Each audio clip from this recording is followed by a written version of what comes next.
Hello, Bacho. Let's take a given question. The question says, consider an LC circuit with inductance L equal to 0.1 Henry and capacitance C equal to 10 raised to minus 3 farad kept on a plane.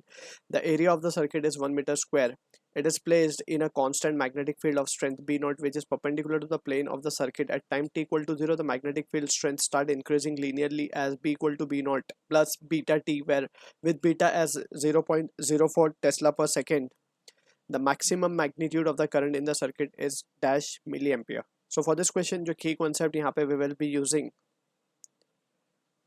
is the concept of LC circuit. So LC circuit के बारे में we have studied. Basically यहाँ पे हम LC oscillation के बारे में बात कर रहे हैं. So we can write, हमें कुछ इस तरीके से सर्किट गिवन है. Let's try to analyse the situation. यहाँ पे हमें लेट्स सपोज ये कॉइल गिवन है जो कि बेसिकली इंडक्टर है ऑफ वैल्यू एल, एंड यहाँ पे we have been also given with a capacitor. ठीक है, इस तरीके से रखे हुए.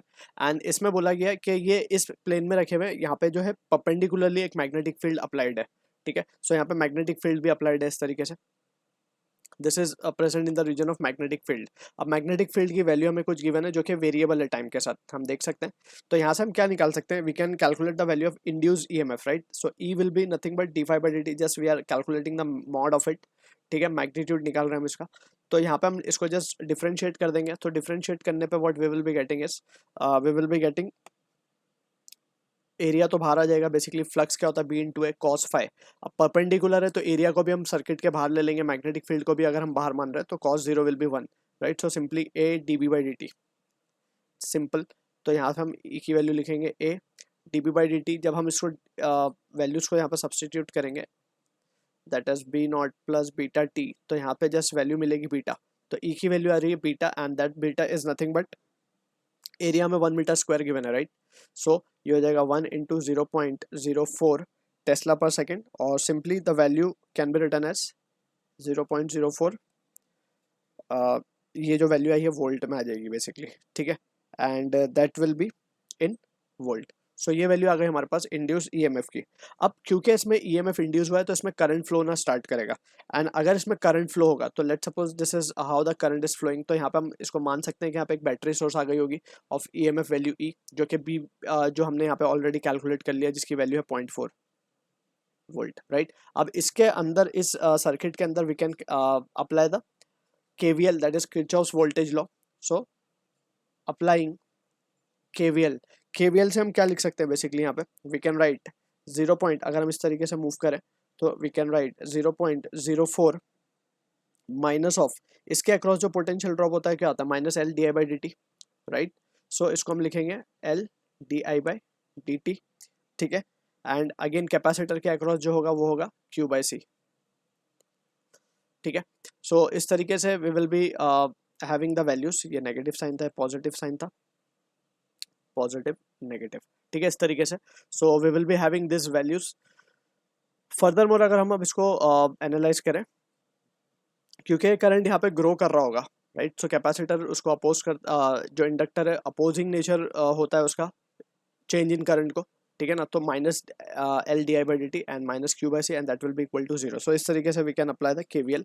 इसके बाद वी ऑल्सो नो जब इसमें करंट फ्लो ना स्टार्ट करेगा at any instant, let's say I current is flowing in the circuit, so हम लिख सकते हैं I can be written as D Q by D T. Clear है, D Q by D T लिखा जा सकता है इसको.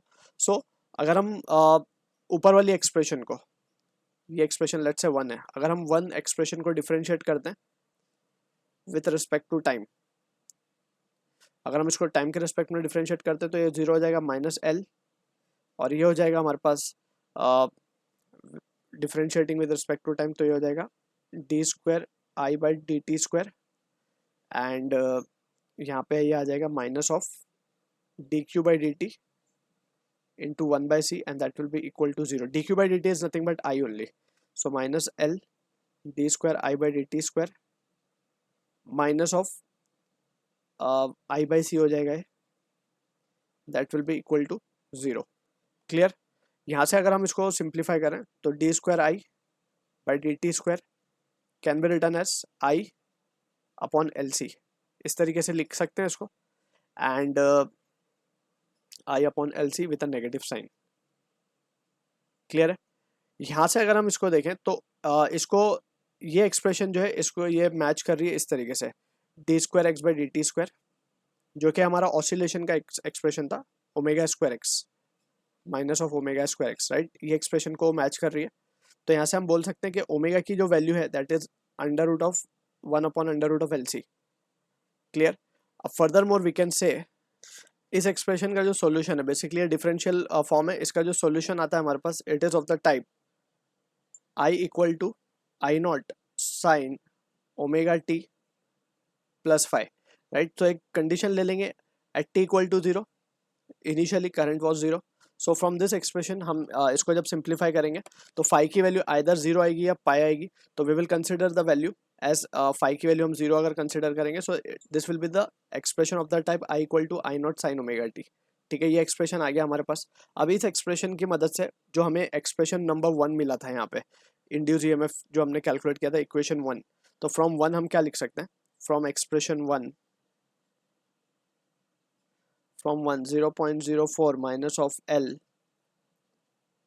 di/dt minus of q by c and that is equal to 0। ठीक है, सो यहाँ पे इस एक्सप्रेशन को अब हम क्या लिख पाएंगे, वी कैन राइट, इसको हम लिखेंगे 0.04 minus of L di/dt। And initially अगर हम बात करें, हमें क्या पूछा गया, basically we have been asked to find the maximum value of the current in the circuit. ठीक है, at time t = 0 the magnetic field strength start to increase linearly, right. So initial condition पे अगर हम देखेंगे तो eight t = 0 की जब हम बात करेंगे, सो t = 0 पे जो q की वैल्यू होगी वो भी 0 ही होगी, राइट। सो यहाँ पे हम लिख सकते हैं 0 and that will be equal to 0। So finally हम लिख सकते हैं L di/dt is nothing but 0.04। Clear है। अब I की वैल्यू जो हमें यहाँ पे मिली है बेसिकली ये एक्सप्रेशन 2 है, राइट। तो फ्रॉम 2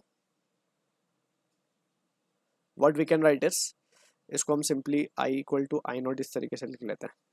ठीक है, तो यहाँ पे we can substitute L d/dt I0 sin ω/t and that will be equal to 0.04।